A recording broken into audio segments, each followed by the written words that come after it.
Broker IPTV. Today we're talking with Bill Stubblefield from Coldwell Banker. He's part of the Alley Van Westenberg Real Estate Partners, and welcome to the show. Thanks for having me. I appreciate it. Well, we're talking about a topic that a lot of real estate agents can use these days, and that's lead generation and prospecting.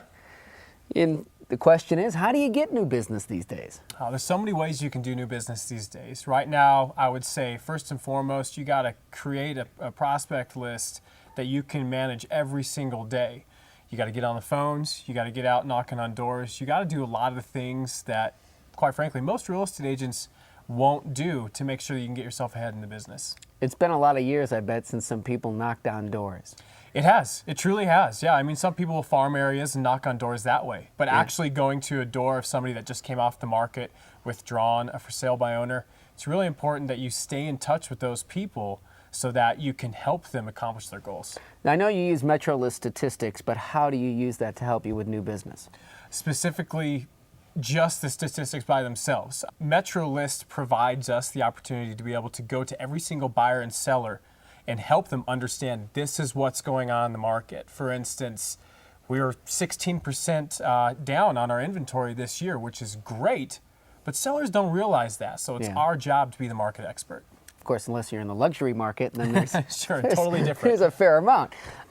Estimate how much time you spend prospecting each day and generating leads. Minimum of 2 hours per day. I also go out 3 days a week, knock on doors for an additional 2 hours, plus 1 weekend day a month. And that's calling past clients, just listed, just sold calls, sphere of influence, expired listing, withdrawn listings, as well as for sale by owners. All right, and so if you had to recommend really one thing for a new broker to do to build their business today, what would you recommend?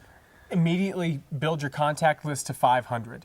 You need to reach out and make sure that you know 500 people you can put into your own database so you can start calling them and making sure that they know your presence is in the real estate market. A lot of people talking today about using social media. What's your thoughts on the overall trend? Social media is I think you have to have a presence.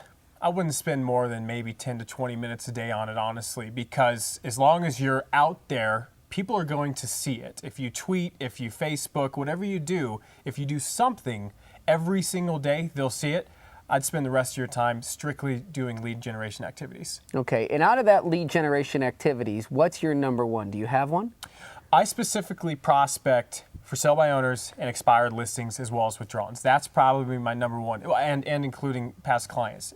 Now, there's a number of agents that would cringe when they heard that, and they go, oh, Sure. For sale by owners, expired listings. I don't want to call those folks, but, you know, I mean, is it tough? Of course it's tough. You know, you got to have thick skin. You got to be able to handle rejection. But the biggest thing is just don't get complacent. You know, keep up with them. Stay consistent with them. As you start to talk to them 3, 4, 5, 6 times, they're going to start to realize how much of a professional you really are. Good advice. Thanks, Bill. You bet. Appreciate it. Find more real estate videos at brokeriptv.com.